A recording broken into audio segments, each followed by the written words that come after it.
हाय। आरक्षण शब्द सुनते ही लोगों के चेहरे पर अनचाहे से भाव उभर आते हैं। आरक्षी हो तो उसके चेहरे पर मायूसी सी छाने लगती है कि अब लोग उसे अयोग्य बताएंगे, कहेंगे कि इसे तो नौकरी आरक्षण की वजह से मिल गई, वरना इसमें कोई गुण था ही नहीं। और अगर कोई सवर्ण हो तो उसकी भुगटी तनने लगती है, जैसे किसी ने उससे सब कुछ छीन लिया और उसकी योग्यता धरी की धरी रह गई। तो पिछले वीडियो में एक साथी ने कमेंट किया कि भैया आरक्षण की व्यवस्था क्यों की गई, इस पर एक बढ़िया सा छोटा सा वीडियो बना दीजिए please. So here I am. तो आज हम इसी पॉइंट पर बात करेंगे कि why reservation was introduced. Reservation is not a curse upon the country. We can fix some timeline, 2 generations if they come out of it. सूचित जातियों और अनुसूचित जनजातियों को शिक्षण संस्थाओं और नौकरियों में सिर्फ 30 या 40 वर्ष तक ही आरक्षण दिया जाए। 20 years have passed. It's 2021 now. Reservation remains a bitter truth of India. Levelling के लिए एक जरा सा प्रयास वंचित वर्ग के पक्ष में क्या हुआ कि पेट में ज्वालामुखी फटने लगे। इतनी क्या बेचैनी है भाई। बट बिफोर वी टॉक, मेरी आपसे एक छोटी सी रिक्वेस्ट है। अगर आप चैनल पर नए हो तो चैनल को सब्सक्राइब करके बेल आइकन दबा लीजिए। भाई काम करने का मोटिवेशन मिलता है भाई। तो पहला तो सवाल यही पैदा होता है कि आरक्षण पैदा ही कब हुआ, किसने पैदा की इस घिनौनी व्यवस्था को जिसमें एक अयोग्य व्यक्ति मेरिट धारकों पर राज करने लगता है। इतिहास में अगर हम थोड़ा सा पीछे घूम के देखें तो लगभग 1200 साल पहले एक संविधान बना जिसका नाम रखा गया मनुस्मृति। भारत के इतिहास में सबसे पहली बार उस संविधान में सभी वर्गों के लिए आरक्षण की व्यवस्था की गई। उसकी धारा 1.88 के अंतर्गत ब्राह्मण वर्ग के लिए एजुकेशन का समस्त कार्य आरक्षित किया गया। आज की टर्मिनोलॉजी में कहें तो एजुकेशन यानी शिक्षण से संबंधित जितनी भी पोस्ट थी वो सभी रिजर्व कर दी गई ब्राह्मण वर्ग के लिए। फिर चाहे शिक्षा धर्मशास्त्र की देनी हो या हथियार चलाने की, हर प्रकार की एजुकेशन देने वाली पोस्ट सिर्फ और सिर्फ ब्राह्मण वर्ग के लिए रिजर्व। फिर धारा 1.89 में आर्मी से संबंधित जितनी भी पोस्ट थी वो आरक्षित की गई क्षत्रिय वर्ग के लिए। उसके बाद धारा 1.90 के अंतर्गत व्यापार से संबंधित सभी पोस्ट वैश्य या बनिया वर्ग के लिए रिजर्व की गई।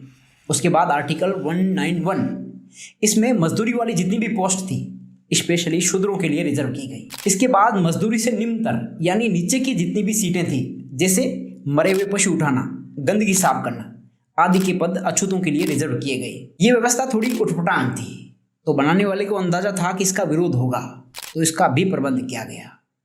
कोई इस व्यवस्था का विरोध न करे, इसके लिए गीता में परमात्मा के हवाले से ये घोषणा कर दी गई कि मैंने ही सभी वर्गों को इसी आरक्षण व्यवस्था के अनुरूप पैदा किया है। कमाल। तो सभी को इस ईश्वरीय रिजर्वेशन को स्वीकार करना पड़ा, फिर किसी में विरोध करने की हिम्मत नहीं हुई।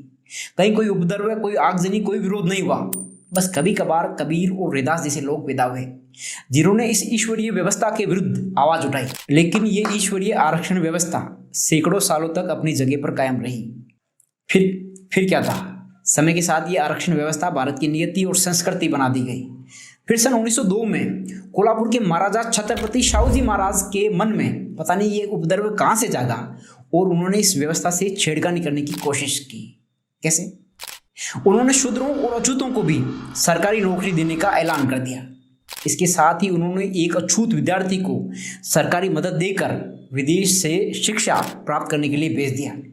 ये गौर कलियुगी फरमान था, लेकिन महाराजा के सामने विरोध करने की हिम्मत किसी की नहीं हुई। 1100 साल पुराने ईश्वरीय आरक्षण के सामने साहूजी महाराज की मानवीय आरक्षण योजना ज्यादा कामयाब नहीं हो पाई। हाँ, अंग्रेज अधिकारियों का एक वर्ग जरूर था जिसे ये लगता था कि शूद्रों और अछूतों को और कुछ न सही कम से कम स्कूल जाने का मौका तो मिलना चाहिए। और इंग्लिश रूलिंग क्लास को भी ये लग रहा था कि अगर दूसरी जाति में भी कुछ पढ़े लिखे क्लर्क पैदा हो जाएं तो मात्र ब्राह्मण वर्ग पर आश्रित नहीं रहना पड़ेगा।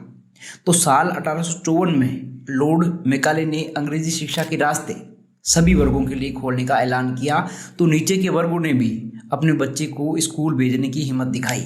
यानी सीधा सीधा ईश्वरीय आरक्षण पर हमला। सवर्ण गुट अपने आरक्षण को बचाने में जुट गया। पहले तो स्कूल्स जाने वाले बच्चों को और उनके माता पिता को धमकाया गया, फिर भी कोई नहीं माना तो उनकी मार पिटाई की गई, और फिर भी नहीं माने तो बहुत सारे स्कूल्स बंद करवा दिए गए, टोटल शटडाउन। तब 1882 में एक और अंग्रेज सज्जन पुरुष आए, हंटर ने एक तरकीब लगाई और अवर्णों और सवर्णों के स्कूल्स अलग कर दिए। दलित बस्तियों में खुलने वाले स्कूल्स को नाम दिया गया MG स्कूल्स, यानी मिशनरी ग्रांट स्कूल्स। आज़ादी के बाद इन स्कूल्स का नाम तो MG ही रहा, लेकिन अब उन्हें महात्मा गांधी स्कूल्स कहा जाने लगा था। तो शाहू जी महाराज ने जो मानवीय आरक्षण के बीज बोए थे, उनका इतना असर जरूर हुआ कि तत्कालीन अंग्रेज शासकों को एक राह दिखाई दी गई और उन्हें पता चल गया कि भारत के शूद्रों और अछूतों का करना क्या है। इसी दौरान डॉक्टर अंबेडकर ने 1916 में कोलंबिया यूनिवर्सिटी में कास्ट इन इंडिया नामक अपना भाषण दिया तो इस ईश्वरीय आरक्षण का मुखौटा हिल गया। और जब उन्होंने एनालिसिस ऑफ कास्ट नाम का अपना भाषण इंडिया में छपवाया तो इस मुखौटे के नीचे छिपा शैतानी चेहरा पूरी दुनिया को दिख गया। उसके बाद तो जैसे ईश्वरीय आरक्षण के विरुद्ध एक तूफान सा खड़ा हो गया। तो अब डॉक्टर अंबेडकर जैसे वेल रेड एंड विजनरी मानव के हाथ में इस तूफान की बागडोर थी। उन्होंने अपनी कलम के दम से पूरी दुनिया को बता दिया कि ईश्वरीय आरक्षण के नाम पर कुछ मुट्ठी भर लोग भारतीय समाज का लहू सदियों से पी रहे हैं। डॉक्टर अंबेडकर के प्रयासों का ही परिणाम रहा कि साल 1928 में अंग्रेजी सरकार ने साइमन कमीशन भारत भेजा। 3 फरवरी 1928 को जब कमीशन भारत आया तो हिंदू महासभा, कांग्रेस और मुस्लिम लीग ने पूरे भारत में इसका खूब विरोध किया।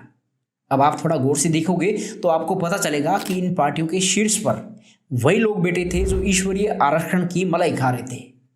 तो इन लोगों ने अपना आरक्षण बचाने के लिए कमीशन का खूब विरोध किया, जलसे और जुलूस निकाले, लेकिन कोई ये तर्क नहीं दे पाया कि ईश्वर ने आखिर क्यों इस अमानवीय आरक्षण की व्यवस्था की। फिर साइमन कमीशन ने 1930 में भारत की वास्तविक रिपोर्ट दी और साल 1932 में राउंड टेबल कॉन्फ्रेंस से भारत में मानवीय आरक्षण की विधिवत शुरुआत हुई। राउंड टेबल कॉन्फ्रेंस की डिटेल में बात फिर कभी। अभी हम बात करते हैं फिर भारत के पुराने संविधान मनुस्मृति का क्या हुआ।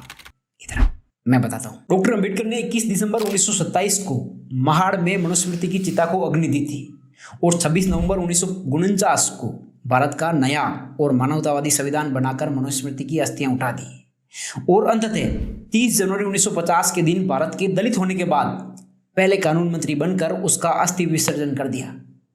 कानूनन तो मनुस्मृति का अंत हो गया, लेकिन उसके घिनौने आरक्षण का ही नतीजा है कि आज भी एक 9 साल के नासमझ दलित स्टूडेंट को उसका प्रकाश टीचर इसलिए जान से मार देता है क्योंकि उस मासूम ने उस टीचर का पानी का मटका छू लिया था।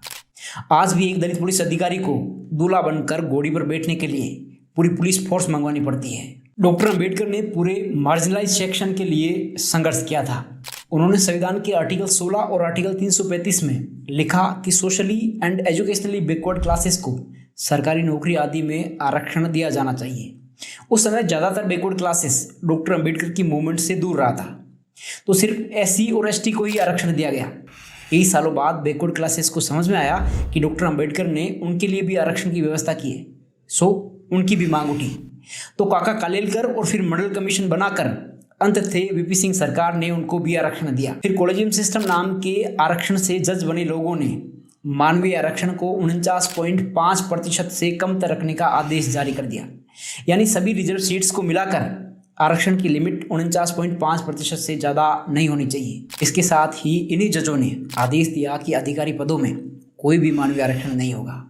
ये जज भारतीय संविधान की रक्षा करने की कसम उठाकर जिस आसन पर विराजमान होते हैं वहीं से संविधान में दिए गए आरक्षण के विरुद्ध आदेश पारित करने को तत्पर रहते हैं। लेकिन जब आइडियोलॉजी विशेष की समर्थक सरकारें संविधान के विरुद्ध जाकर केवल आय के आधार पर सवर्णों को आरक्षण देने का कानून बनाती है और उस कानून में विशेष तौर पर उल्लेख करते हैं कि गरीब SC और BC जाति के लोग इस आरक्षण के लिए अमान्य हैं, तो वही जज उस कानून के विरुद्ध की गई अपील को सालों तक देखते भी नहीं। एक पत्रकार है VT राजशेखर, उनका एक कथन है कि जो लोग कभी एक कील तक नहीं बना पाए वे लोग एक वर्ग विशेष के आरक्षण को मेरिट विरोधी बताते हैं। खैर 1200 सालों तक चंद लोगों ने ईश्वरीय आरक्षण का 100% लाभ लिया तो मार्जिनलाइज सेक्शंस चुप रहे।